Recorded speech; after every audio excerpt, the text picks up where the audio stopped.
సంవత్సరాల తరబడి government job కోసం వేచి చూస్తున్నారా? కేవలం 8 నెలల్లో మీ కల నెరవేర్చుకోండి. వెంటనే కింది నెంబర్స్ కి కాల్ చేయండి.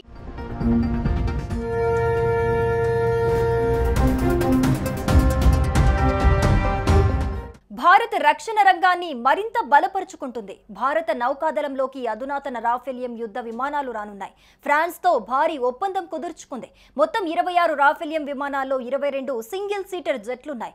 ఈ అత్యాధునిక యుద్ధ విమానాలు భారత రక్షణ అమ్ముల పొదిలో చేరితే ఇక పాక్కి చుక్కలే అంటున్నారు.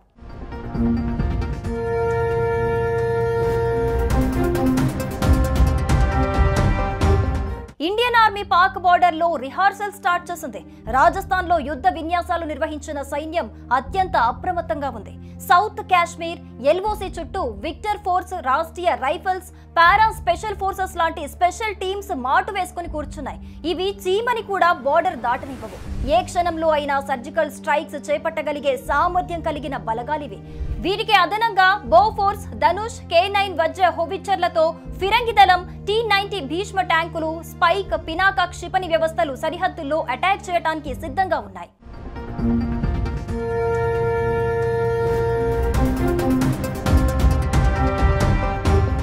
భారత నౌకాదళం అమ్ముల పొదిలో ఇంకా భారీ యుద్ధ విమానాలు వచ్చి చేరనున్నాయి. 64,000 కోట్ల ఖర్చుతో ఫ్రాన్స్ నుంచి రాఫెల్ మెరైన్ జెట్ ఫైటర్ల కొనుగోలు చేస్తోంది భారత్. విమాన వాహక నౌకలు INS విక్రమాదిత్య, INS విక్రాంత్లపై ప్రస్తుతం ఉన్న MiG-29K ఫైటర్ స్థానంలో రాఫెల్ M ఫైటర్లు రానున్నాయి.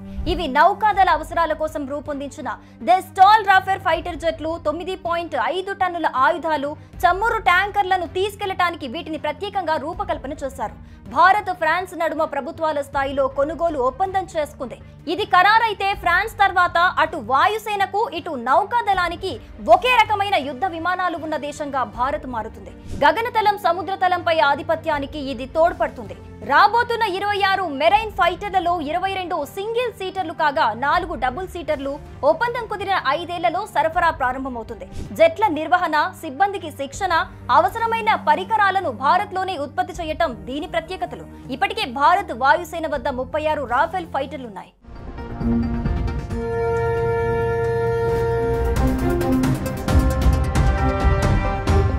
గతంలో 2019 బాలకోట్ దాడుల తర్వాత భారత వాయుసేన తన సామర్థ్యాన్ని పెంచుకోవటానికి ఫ్రాన్స్ నుండి 36 రాఫెల్ యుద్ధ విమానాలను అత్యవసరంగా కొనుగోలు చేసింది. ప్రస్తుతం ఈ విమానాలు పాకిస్తాన్, చైనాల బోర్డర్ల వద్ద కీలక వాయు స్థావరాలలో మోహరించి ఉన్నాయి. ఇవి పాక్ కవ్వింపు చర్యలను భారత సైన్యం సమర్థవంతంగా తిప్పికొడుతోంది. నౌకాదళానికి కూడా రాఫెల్ M జెట్లను సమకూర్చుకోవటం భారత్ యొక్క మొత్తం రక్షణ వ్యవస్థను మరింత స్ట్రాంగ్ చేస్తోంది.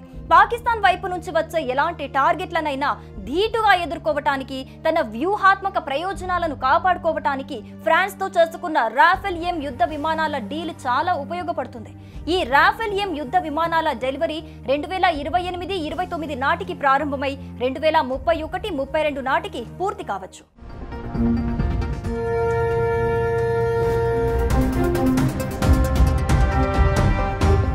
యుద్ధానికి భారత్ సన్నద్ధమవుతుంటే పాక్ మాత్రం వెనుకడుగు వేస్తున్నట్టుగా కనిపిస్తోంది. అవును, భారత్ దెబ్బకి పాకిస్తాన్ దిగొచ్చింది. ఇండియా పాక్ ఉద్రిక్తత మధ్య పాక్ ప్రధాని షహబాజ్ నోరు విప్పారు. పహల్గామ్ దాడిపై తటస్థంగా, పారదర్శకతతో దర్యాప్తు చేయడానికి సిద్ధంగా ఉన్నానని శనివారం షహబాజ్ షరీఫ్ ప్రకటించారు. సింధు జలాల ఒప్పందాన్ని రద్దు చేయడంపై ఆయన ఆందోళన వ్యక్తం చేశారు. పాకిస్తాన్ కు వచ్చే సింధు నీటిని తగ్గించవద్దని కోరాడు. తటస్థమైన, పారదర్శకమైన ఏ దర్యాప్తుకైనా పాకిస్తాన్ పాల్గొనడానికి సిద్ధంగా ఉందని పాక్ ప్రధాని చెప్పుకొచ్చాడు. శాంతి మా ప్రాధాన్యత, అలాగే మా సమగ్రత, భద్రతా విషయంలో ఎప్పుడూ మేము రాజీ పడమని పాకిస్తాన్ ప్రధానమంత్రి అన్నారు.